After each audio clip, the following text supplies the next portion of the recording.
대서울과 확장 강남은 대단히 현대 한국적인 현상이다라는 생각을 하고 있고, 서울이란 도시를 얘기할 때 서울만 봐서는 안 됩니다. 사람은 행정구역대로 움직이는 게 아니라 길을 따라 움직인다는 생각을 하거든요. 그 강남적 삶의 양식이 어디까지 확장되고 있는가, 그런 변화의 앞과 중간과 뒤를 기록하고 있죠.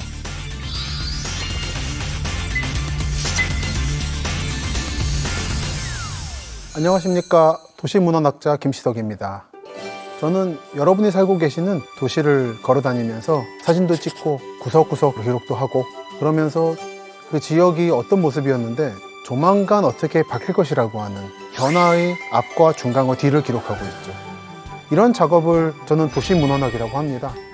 문헌학이라는 것은 책의 내용만 보는 게 아니라 책의 크기라든지 글자 폰트 등등이 다 사회적으로 의미하는 바가 있다는 것을 천천히 읽어내는 학문입니다.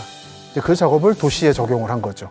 지금 이 시점에서 제가 이 작업을 하는 의미는 답사를 시작한 2017년부터 현재 이르기까지 다니면서 계속 확인하는 것은 80년대에 자리 잡았던 도시 구조가 택지 개발을 통해서 변화하고 있는 중이구나라는 사실입니다. 말하자면 전국의 공사판입니다. 그래서 늘 드리는 말씀이, 처음 보는 풍경이 그곳의 마지막 풍경일 경우가 많습니다. 우리의 문화유산이라든지 정근대 시대, 특히 조선 후기에 대해서 수많은 책이 나왔고 답사가 이루어지고 있지만, 하지만 여러분이 다니시는 슈퍼마켓, 길, 건물은 지금 여러분이 사진 안 찍으면 아무도 사진 찍지 않기 때문에 사라져버린다. 그래서 지금 봐야 되고 지금 안 보면 없어지는 것을 먼저 보실 필요가 있다. 그런데 많은 분들이 착각을 하시더라고요.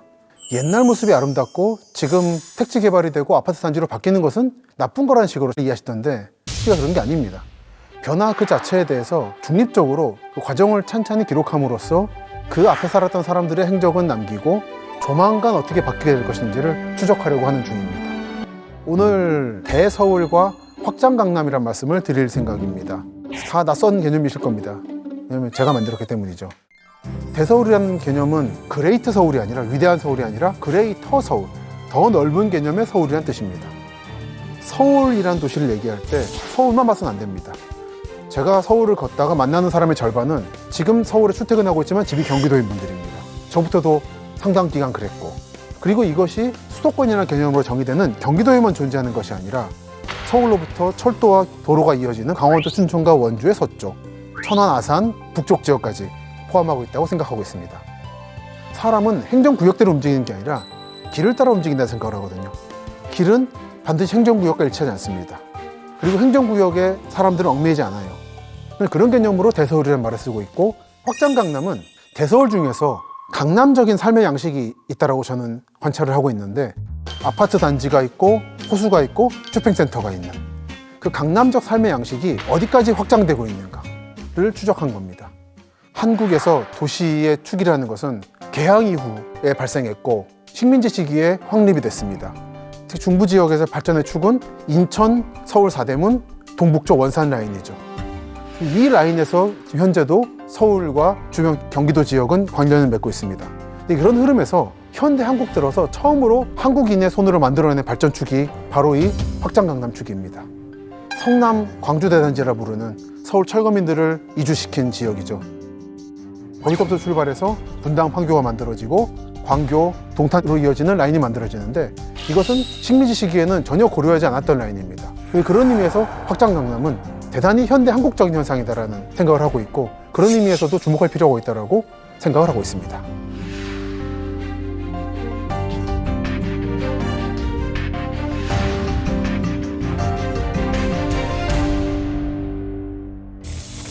강남적 삶의 양식은 그러면 그전의 삶의 양식과 어떻게 다른가 간단하게 설명드리겠습니다. 20세기를 돌이켜보면 서울에서 출발해서 전국으로 퍼져나간 삶의 공간의 양식이 세 가지쯤 있는 것 같습니다. 한 가지는 도시형 한옥이라고도 부르고 개량 기와집이라고도 부릅니다. 그 양식은 기존의 기와집과는 좀 다르게 6인의 조선인 가족이 살 수 있게 새로 고안된 주거 양식입니다. 서촌, 북촌, 그리고 도남동, 성북동, 안암동 대규모의 기와집이었어요.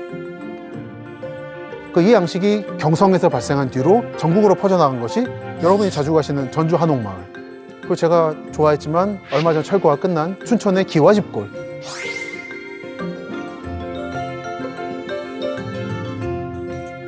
그런 것들은 서울 강북발 유행이었습니다. 한편 20세기 후반이 되면 문화주택이라는 것이 전국적으로 퍼지기 시작합니다. 흔히 생각하시는 정원이 있고 양옥인데 뾰족 지붕이 있는 그 양식이 문화주택이라는 겁니다. 농촌 지역에서는 새마을주택이라고도 합니다. 이 양식은 유럽이나 미국의 분위기를 일본이 받아들인 것이고, 일본이 받아들인 것을 식민지 시대 때 조선인이 받아들인 거죠. 따라서 식민지 시기에는 몇몇 식민화가 진행된 지역에만 문화주택이 있었다가 해방이 되고 나서 60년대부터 서울 동북부 지역의 수유동, 홍은동, 홍제동은 서울의 서북쪽 지역이죠. 이쪽부터 문화주택 단지가 만들어지기 시작합니다. 그리고 이것이 서울의 강북과 강남에서 발생해서 전국으로 퍼져나갔습니다. 식민지 시기의 문화주택으로서 원형이 남아있는 가장 중요한 건물은 서울 중구 신당동에 있는 박정희 대통령 가옥입니다. 이건 문화유산으로 지정되어 있고 지정된 이름이 박정희 대통령 가옥이기 때문에 이렇게 부릅니다. 그래서 건물 안에 들어가시면은 당시의 공간 구조가 비교적 잘 남아있고 문화주택이 어떤 것이었나 설명도 잘 되어 있기 때문에 함께 보시면 되겠습니다. 그리고 서울역과 남산 사이의 후암동 지역도 일본인들이 많이 살던 지역입니다. 일본인들을 위한 문화주택 단지가 많이 만들어졌죠. 그 중에 제가 사진으로 보여드리는 건물은 일본에서 발행한 건축 잡지에 소개될 정도로 굉장히 대표적인 건물이었습니다. 지금도 비교적 원형을 잘 유지하고 있고 저 사진의 건물을 비롯한 주변 지역과 블록 전체, 길까지 포함해서 지금도 굉장히 잘 지은 저택들이 많이 남아 있습니다. 한편 식민지 시대가 끝나고 해방된 뒤에 만들어진 문화주택 단지 중에 인상 깊게 봤던 지역은 세 군데가 있는데, 하나는 인천 미추홀구 용현동입니다. 특히 수봉산 남쪽 기슭을 보면 경사면에 집이 예쁘장하게 단지를 이루어 들어서 있고 거기로부터 바라보이는 인천 남쪽 지역의 경관이 굉장히 예쁩니다. 그리고 요즘에 주목하고 있는 대전 지역에서도 대전의 구도심에서 약간 떨어진 신탄진 쪽 또는 새마을 동네라는 곳에 있는 문화주택 단지입니다. 그 지역들에 각각 문화주택 단지들이 예쁘게 형성되어 있고 아직도 원형을 남기고 있어서 주목할 만하다고 생각했습니다.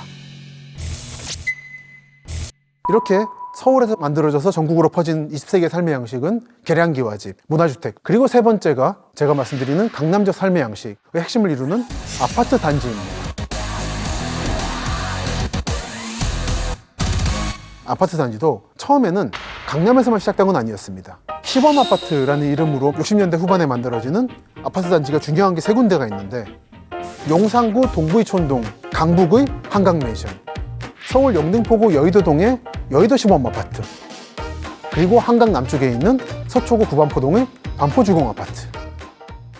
이렇게 시범아파트가 한강의 북쪽, 중간, 남쪽에서 만들어진 데서 알 수 있듯이 당초에 아파트 단지라는 것은 반드시 확장 강남적인 삶의 양식은 아니었습니다.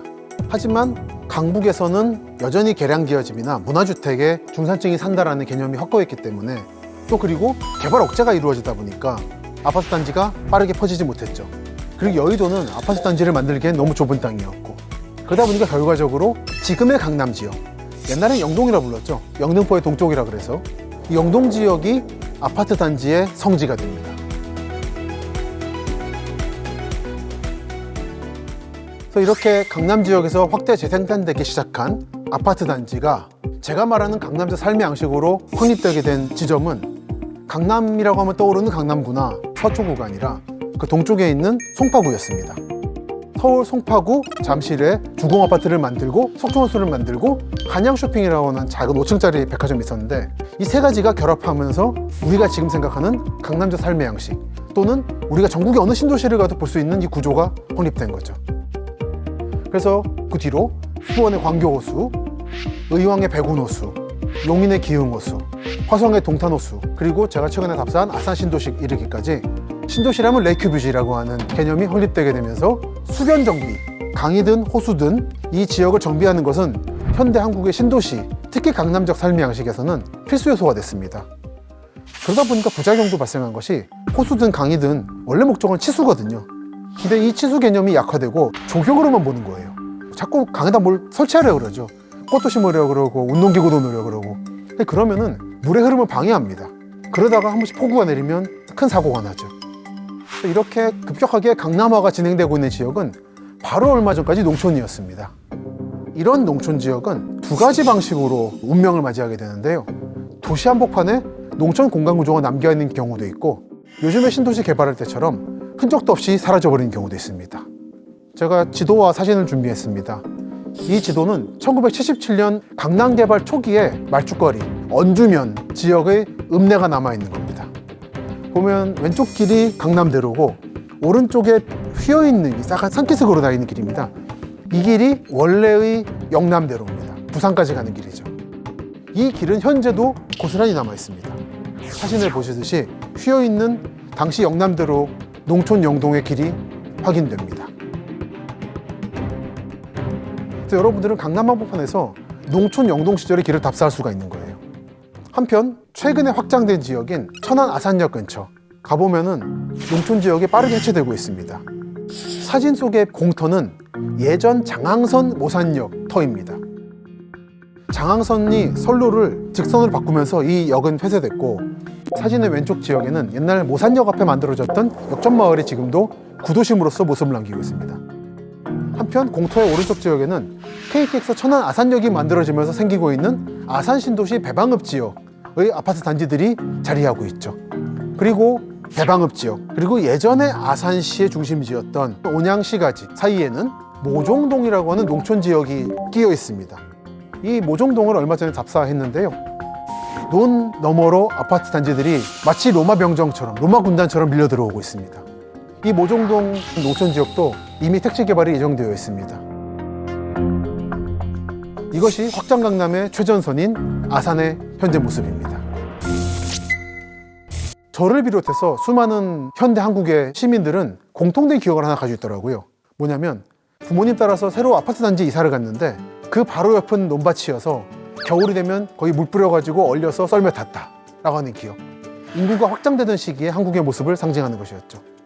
그 기억은 지금도 반복되고 있습니다. 인구가 줄어든다고는 하지만 지방 소멸 현상으로 인해서 농촌 주민이 도시로 이주하는 현상이 이어지기 때문에 이러한 도시 확대 현상, 아파트 옆 논밭 현상은 당분간 계속될 것으로 보입니다. 도시란 무엇인가를 추구하다 보니까 결국 농촌을 다다르게 됐어요. 제가 사랑하는 도시를 만들기 위해서 주변의 농촌이 사라지고 있더라고요. 그런 현상을 막기 위해서는 어떻게 해야 되겠는가?